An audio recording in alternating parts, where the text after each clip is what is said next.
Әке, мені бізге айтып жіберсеңіз, қалай болды, қашан бастады, кім бастады бұны?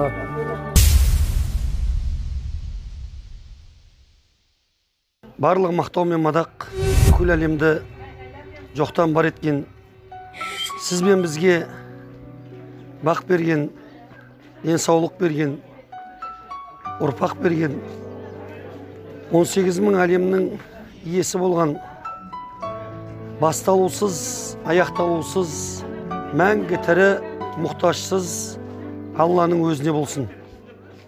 Пайғамбарымыз Мұхаммад саллаллаху алейхи уассаламға сан санақсыз сәлемдер мен салауаттар болсын. Міне Аллаға шүкір, өздеріңіздің жәрдемдеріңізбенен Алла қаласа ораза Рамазан айының орталарында осы игі шараны бастап едік. Міне 5 айдан астам уақыт болды. Мына үйіміз іргетасы қаланды. Мынау қыштары өрілді, үсті жабылды, толықтай міне бітіп, үлкен бір қуанышты күнде отырмыз. Аллаға шүкір, ол әуелі Алла деп айтамыз. Бір Алланың жәрдеміменен, сосын осы елдің, халықтың, көпшіліктің қолдауымен болған дүние. Әр адам өзінің қолынан қандай жақсылық келеді, сол жақсылықты жасады. Біреу қаражатымен жәрдем берді, біреу тілімен жәрдем берді, біреу өзінде бар дүниемен бөлісті. Мына ағаш мәселесіне келгенде де ағашы толықтай мынау осы жерде ағаш базар бар, Алла разы болсын. Барлығының малына, жанына, кәсібіне береке берсін. Жігіттер әрқайсысы өзінің атағанын беріп жатса, бір жігіттер жоғары жағын, үстінің жабылуын, о жағын беріп жатты. Аллаға шүкір, сол көпшіліктің қолдауыменен, жігіттердің еңбегімен, әрекетіменен осы жерге жетіп жатырмыз. Бұл да болса, мынау саусақ бірікпей, инелік бейт деген елдің, халықтың ынтымағыменен, бірлігіменен болып жатқан дүние. Сондықтан мына Аллаға шүкір, бізден әлде болса имандылық, бізден жақсылықтар біздің арамызда әлде бар екен. Осы жақсылықтар одан былай қарай да жалғаса беру керек. Өйткені пайғамбар саллаллаху алейхи уассалам, мұсылмандар бір дене секілді, дененің бір шетіне ауырлығы білінсе, оның басқа жеріне ауырлығы білінгендей, бір шет ауырса, сондықтан да мұсылмандар бір-бірі үшін осындай жанашырлықта болса, және де пайғамбар саллаллаху алейхи уассалам, бір мұсылманның қажетін шығарса, Алла оның қажетін шығарады деген.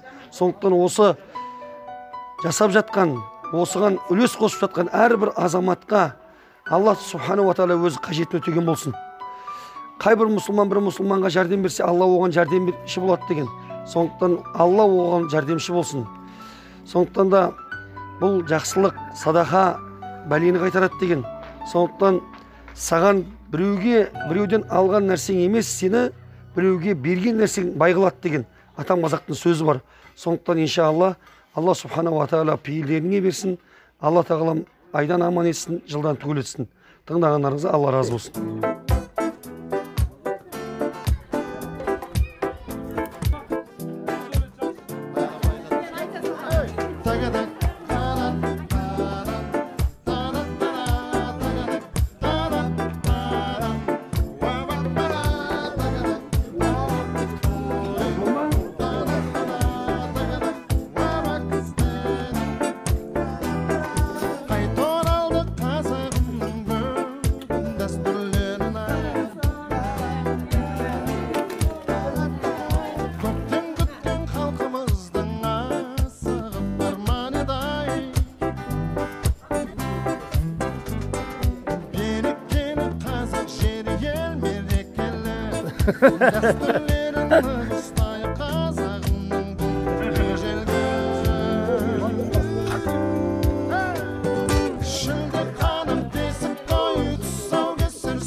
Қаражаттың бәрін мен жинадым. Фундаментіне бастап ол жұмыс құйып, мінекей осындай 5 бөлмелі үй тұрды. Көпшілікке рахмет. Бәрі де осы көптің арқасында.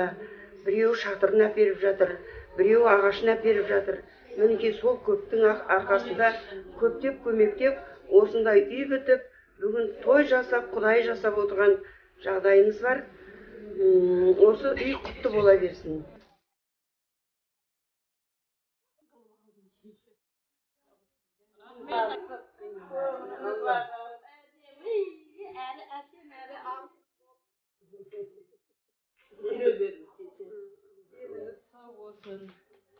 Öte kıvamsın, әсіресе ана ек қайныма, ойбуй, күн үйкі жоқ қой. Қала берсін шын осы көзім женше бір қасағып кетеді кеше, солардың да бәрін әкеп бітті. Ек қайныма да рахмет. Қайнағамның көз түрі болғанда бұдан да бетер болар еді. Оны күніге айтып қоям. Өз ауырып болса да коляскамен келіп патасын бер. Ne de çarptığımda geldi. Kızı çekmirgeni var. Çuladım dayı. Kanda adam yedi, kanda adam yedi de be. Ya burada. Tek rahmet, rahmetten başka aytadığımız yok.